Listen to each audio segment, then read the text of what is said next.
Պուրիտանները, ամենօրյա ընթերցանություն, Ջոնաթան Էդվարդս, օր ապրիլի 4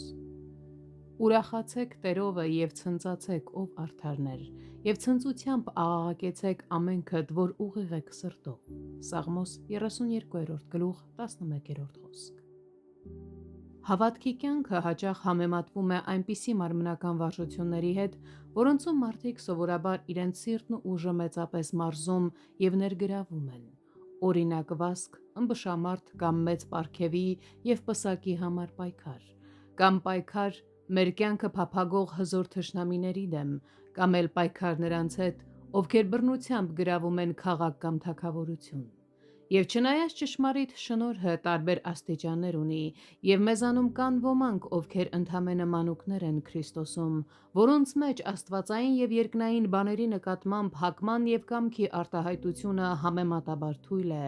այնուամենայնիվ, յուրաքանչյուր ոք, ով իր սրտում ունի բարեպաշտության զորություն, իր հակումներն ու սիրտը Աստծո և աստվածային բաների նկատմամբ իրականացնում է այնպիսի ուժով և եռանդով, որ այս սրբազան վարժությունները գերակշռում են բոլոր մարմնական կամ բնական ցանկությունների վրա և ունակ են հաղթահարելու դրանք։ Քանզի Քրիստոսի յուրաքանչյուր ճշմարիտ աշակերտ սիրում է Նրան ավելի, քան հորը և մորը, կամ կնոջը, կամ երեխաներին, կամ քրոջը, կամ տները, կամ ագարակները, նույնիսկ ավելի, քան իր սեփական կյանքը։ Ղուկաս 14-րդ գլուխ 26-րդ խոսք։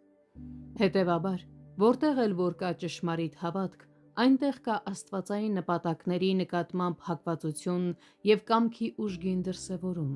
Սակայն վերը նշվածի համաձայն, կամքի այս կենդանի, զգայուն և ուժգին դրսևորումները ոչ այլ ինչ են, քան հոգու զգացմունքներ։ Մարդկային էության Արարիչը մարդկանց ոչ միայն զգացմունքներ է տվել, այլև դրանք էապես դարձրել է մարդկային գործողությունների շարժիչ ուժը։